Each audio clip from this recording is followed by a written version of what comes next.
ranking each NFL head coaching hire made this offseason 1 through 8. Here we go. Number 1 is Jim Harbaugh, and I think it's obvious because he has been a winner every stop he's made. He was winner at Stanford, San Francisco, and at Michigan, and with that kind of pedigree, I find it difficult to believe that he won't keep winning. It also seems they've given him a lot of front office autonomy from the surface, which really mitigates the risk of him butting heads with any front office members like he did in San Francisco with Trent Baalke, which ultimately led to him leaving the team. He's inheriting the best quarterback he's ever coached since Andrew Luck, and he's going to be able to take the heat off of him through the power run game that he's known for, and hopefully build a stout defense, which has also carried him at every stop as well. A lot of work to do on the roster building front, though. Number 2 is Dave Canales, and if any of these hires are considered a QB whisperer, it's him. He revitalized Geno Smith as quarterbacks coach in Seattle, and in Tampa Bay as the offensive coordinator, he got more out of Baker than anybody expected in what could be the most overperforming offense in the NFL this past season. I think ultimately, success is going to come down to whether or not owner David Tepper can stay out of his way. It seemed like there was a lot of involvement last year, and he really got in the way of Frank Reich being able to do his job. Bonus points in being able to retain Ejiro as the defensive coordinator. The Panthers' defense last year overperformed last year despite a lot of turmoil going on with the team. Number 3 is Mike Macdonald for the Seattle Seahawks. You have players on the Ravens coming out in podcasts and interviews who've called him the smartest guy in the building. He's anchored top defenses for both of the Harbaughs as the Michigan defensive coordinator in 21 and the defensive coordinator in Baltimore the past few seasons. And prior to that, he was a mainstay in Baltimore as an assistant coach under John Harbaugh.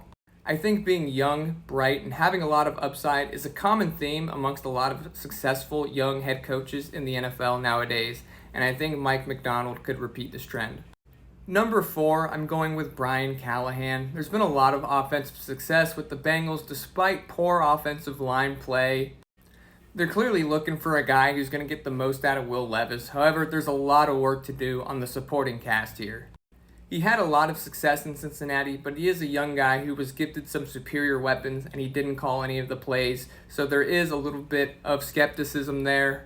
A lot of questions come with how is he going to build the roster. Right now, there's a lot of subpar weapons on offense. There's an entire new defensive side of the ball to manage, and he's got a pretty unproven quarterback in Will Levis. Number 5, we've got Antonio Pierce. The Raiders here making right with what they should have done with Rich Bisaccia a few years prior. Antonio Pierce is a locker room guy who clearly gets the most out of his players. Questions will come schematically. Will he have a competent staff on both sides of the ball, especially while they figure out what they're doing at quarterback?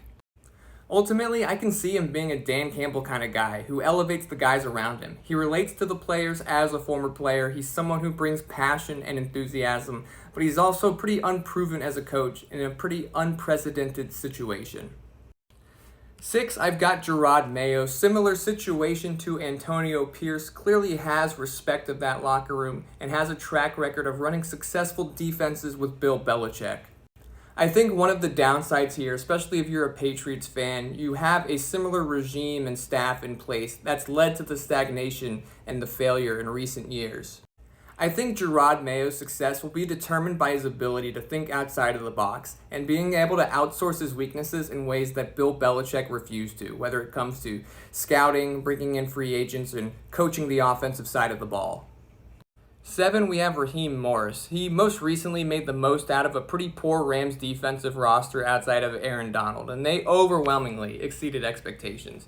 He's a well-rounded guy who's worked on both sides of the ball, most notably under Dan Quinn in Atlanta on offense as the passing game coordinator and receivers coach, in addition to being the defensive coordinator there. But the downside here, his last shot at being the full-time head coach in Tampa was just an abysmal failure. As a head coach, he's won about 35% of his games in his career, which is not a good mark. The hope here is that you're not hiring that Raheem Morris. You're hiring a Raheem Morris that has completely transformed into a different being.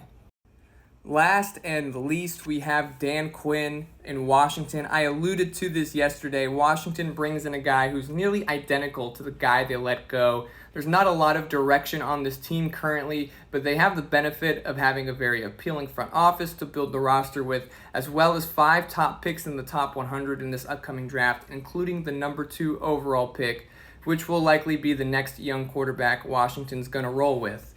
Now, in my opinion, this is a move destined for mediocrity, and it feels as though it was made with the goal of having an 8-9 record. But let me know what you think in the comments. Am I wrong about Dan Quinn? Am I wrong about any of these other hires? Who should have been number one? Go ahead and shoot a follow, and if you want more analysis, go ahead, click on my page. There's more videos.